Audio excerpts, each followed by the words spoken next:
down the hammer and pick up the pencil. You're about to listen to the Savvy Radio Show. Learn from real-life real estate investors, experience revealed with the Savvy Landlord as your host. Hey, what's going on? Happy 4th of July to you, 2019. Hopefully you're doing good. Doing great, actually. And I'm glad that you tuned in to the What Savvy Radio Show. I am your host, Steve VanCauwenbergh, grinding it out every day, all day, trying to be better. And hopefully you're trying to be better too. So this episode is kind of bizarre and all over the place, okay? And these are just my random thoughts. I used to have a kind of a episode called In the Trenches. You can call it In the Trenches. You can call it whatever you want to do. But these are just my random thoughts that I've been dealing with in this last month or so. So I was hanging out with the homeboy the other day, and he said something that's very interesting. And I coach several people around the country, which I'm honored to do that, from a 19-year-old to all the way to superstar, knocking the door on 70s. And it's an honor to help build people around the country in different markets and different cities and different industries, from real estate to just personal development to just grinding it out, crushing it in real estate. So one thing I keep coming across all the time is hiring people. And that's just a big thing. Like, to scale your business, you have to hire people. It's impossible to scale by yourself. I mean, I guess you could do that with technology and other resources, or outsourcing, or drop shipping, or depending on what industry you're in, right? Property management. I'm writing a course right now on property management for the Savvy Bootcamp. Well, not a course, a class. But the big thing that keeps coming back over and over again is how to hire people. And I'm like, how to retain people, how to hire them, from contractors to property managers to staff.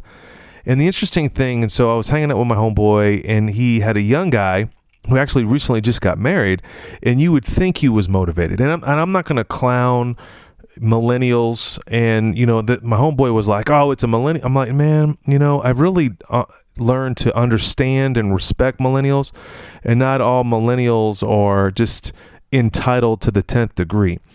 But the one thing the guy said to me that was very powerful, he said, this person was thinking of the short game, not the long game. And I'm thinking, I'm asking you this, you're listening to this. Are you thinking about the short game? Are you chasing little dollars, or are you developing for the long game? It was very interesting. So this guy, he started him out as full-time, and he was motivated, and then he was getting kind of slappy, kind of lazy. And then, can I work from home, or can I do this later?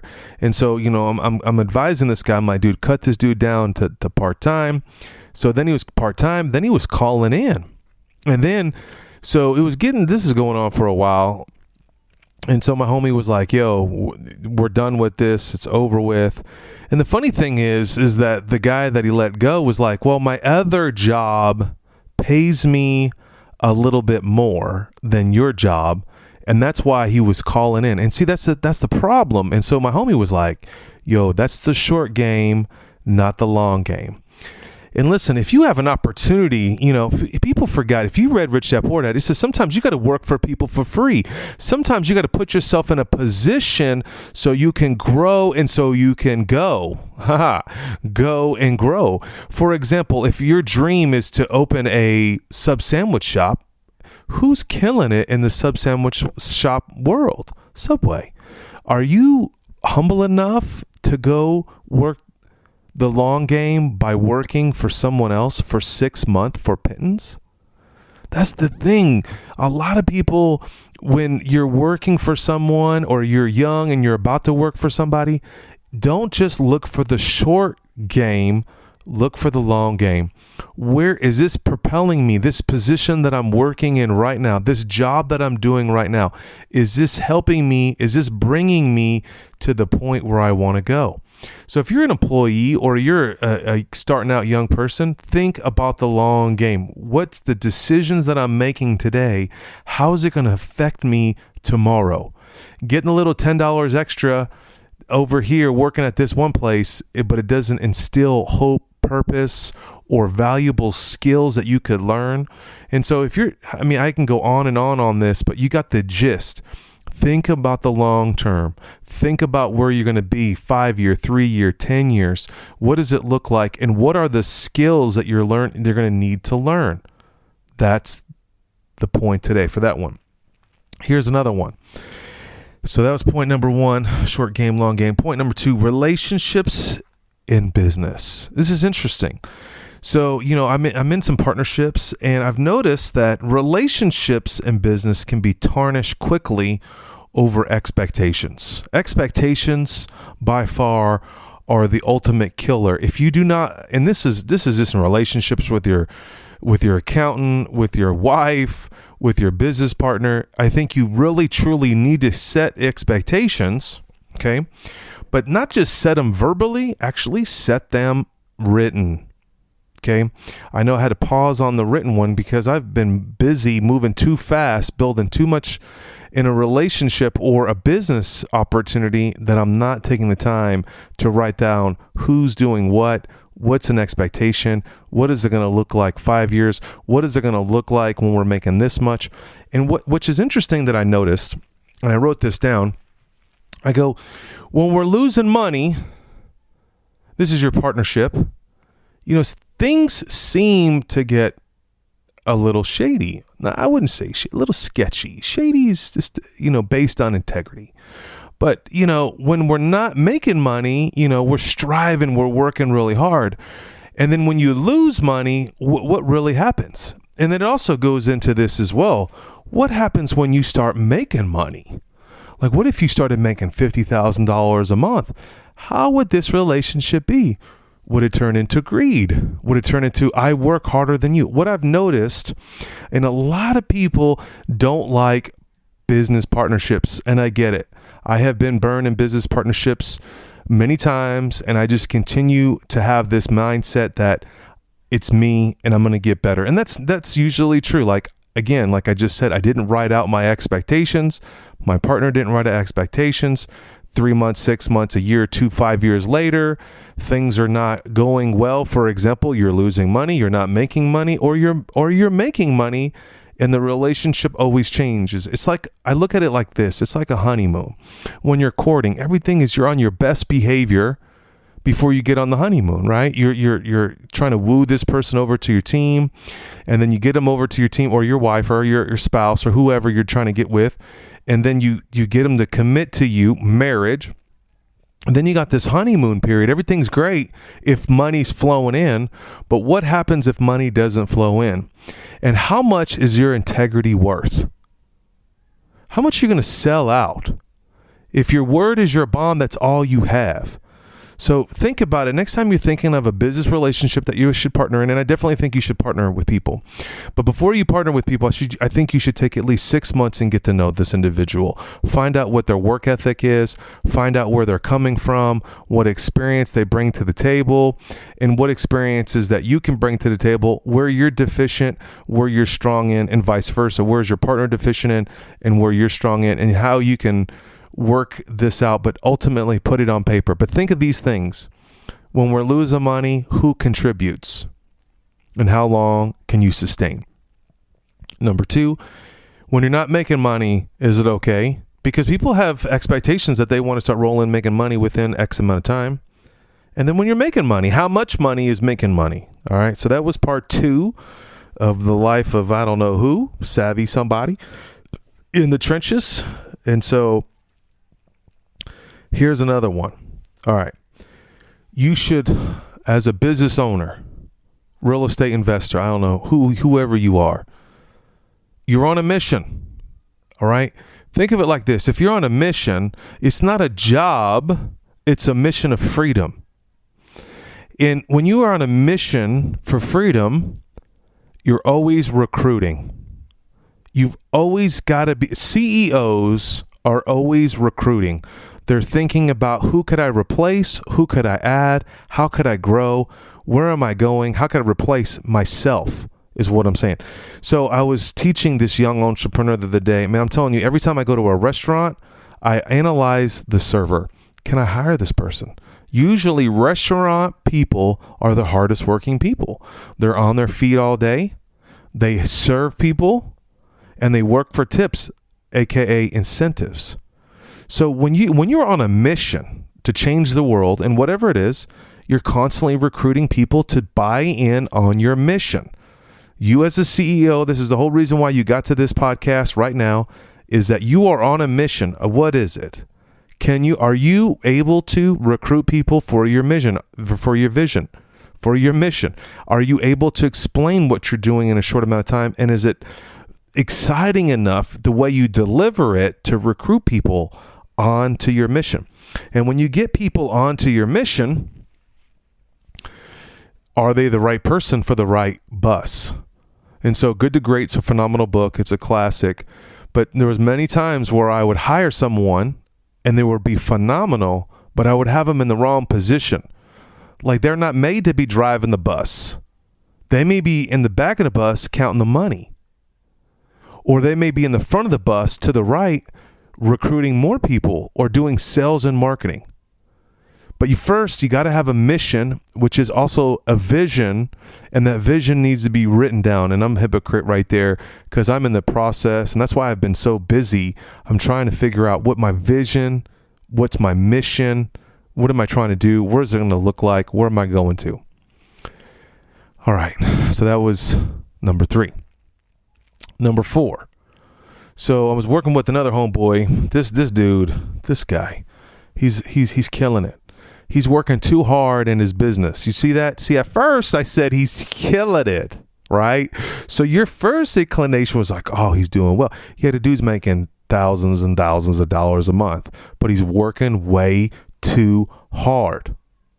And I was like, I visited this dude and I'm like, he wants me to coach him, and I'm slow at coaching people because I just don't want to get into commitment. I don't want a job that you pay me. I want results, and I want it to be an intimate relationship so we can grow together.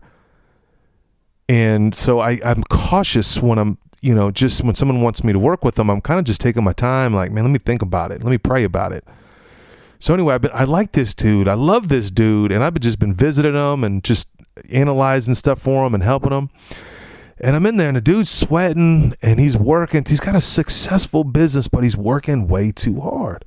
And so I believe it was like the Lord, the Holy Spirit. I don't know, maybe some wisdom from my experience. I don't know what it was, but I wrote down these 3 things. And so I want to share these 3 things. Number 1, systems. Number 2, sales and marketing, in parentheses, love. And then number 3, count the money. Count the money. And so these 3 things, I was like, systems, sales, and marketing. And I was like, bro, this is what you're amazing at. Love. You know how to love on people. You're epic. The way you talk to people, the way you serve people, you just love, and you're phenomenal at sales and marketing. And then you're also have an accounting mind, so you should count the money. These are the only 3 things that you should do. If you're happy with $10,000 a month or $40,000, whatever you're making, you want to make $100,000 a month, only do these 3 things. That's it. That's all I do. Do these 3 things. And so I ran this idea by another entrepreneur, and I was like, bro, this is only the 3 things that you need to be worrying about, because these three things will take care of themselves. What do you mean, VanCauwenbergh? Well, I'm glad that you asked, because I talk to myself a lot. When you have systems in place, you can replace yourself. You can replace that flunky bad staff member, and you can also scale. And it takes the guesswork out of stuff. I mean, I've been on this, system thing for my life. The reason why I'm where I'm at today is because we run a system. The DJ business that I started in 1992 is still running today on the same systems that I created 20-something years ago. The property management company that I'm involved in, it's still running on the same systems. Now, of course, they're tweaked. Back in the day, we used to do everything by mail. Today, we do everything by what? Text message, by email. But systems makes the world move. Sales and marketing. Nothing happens unless a sale is made. You got to market to get sales. You got to ask, and then you got to love. And love on people is sales. Just hanging out with people is sales. Like I was saying earlier, I just went down, hung out with this homeboy, and just kicked it with him. And in my mind, I'm kind of coaching him, and he may not receive that. I'm also selling him on my services and gifts and talents and what I can bring to the table for him. And his eyes just lit up. I'm like, and then I just started writing a system for him. And then number 3, but homie, you just need to count the money. Worry about the money. Where is it flowing, and is it stacking? And how high is it stacking? Is it stacking on where you want it to be? Is it the lifestyle that you want to bring? All right. So the 3 things that you should be thinking about in your business, and if this impacts you in any way, because this is something that's just like an aha moment for me, an wow for you. I don't know what it is, but let me know. And I do appreciate some homegirl emailed me a couple of days ago, just straight motivated, man. Hey, you're doing a great job with a podcast. I appreciate you, girl. I can't remember your name at the moment, but you just popped in my mind. But I appreciate the people that text me. My other homeboy was like, yo, I'm missing a podcast. Where you at? All right, you got me. Here it is. And I think sometimes I'm slow with the podcast, folks, is because I feel insecure because I'm not prepared enough. And I want to bring 110 value. I don't just want to throw up on you. And the last podcast I did, stop second guessing yourself. I didn't feel like it was 110. I just kind of put it together. And these 4 points of today's lesson that I just dropped on you is I've kind of just, they're not real thought out. But they're marinate on them. And if there's one of these that you want me to bring back harder and deeper, let your boy know. But let's go forward again. Number 1, the short game or the long game. Who the folks you working with that are working for you? What is their mindset? Are they short game? Or are they long game minded? And you need to be the same. What does it look like 5, 3, 10 years? Number 2, relationships. Ooh, so powerful. What's your expectations of those relationships? Marriage, ultimately your business partner, and your business partner. What happens when you're losing money? What happens when you're not making money? And what happens when you're making money? How does that roll? How does this work? And then your vision, your mission. You should be, as a CEO, you should be recruiting people daily to see your vision.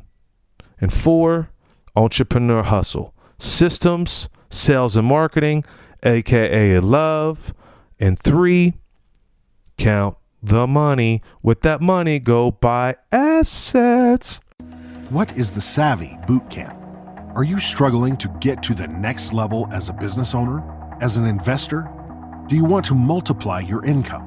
Sign up for the Savvy Bootcamp, a strategic and supercharged one-night and one-day event designed to shortcut your learning process and propel you forward.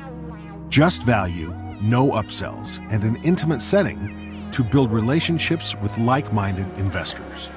We will be covering how personality profiling can make you a millionaire, outsourcing and the nitty-gritty of maximizing your property management, scaling your business through systems and automation, technology hacks you should be using every day, and how to raise private money. Go to www.savvybootcamp.com now to register or to find out more. Thanks for listening to the Savvy Radio Show. Glide online and listen to our other motivating episodes at savvyradioshow.com. Connect on Twitter at LandlordBook and always be buying assets.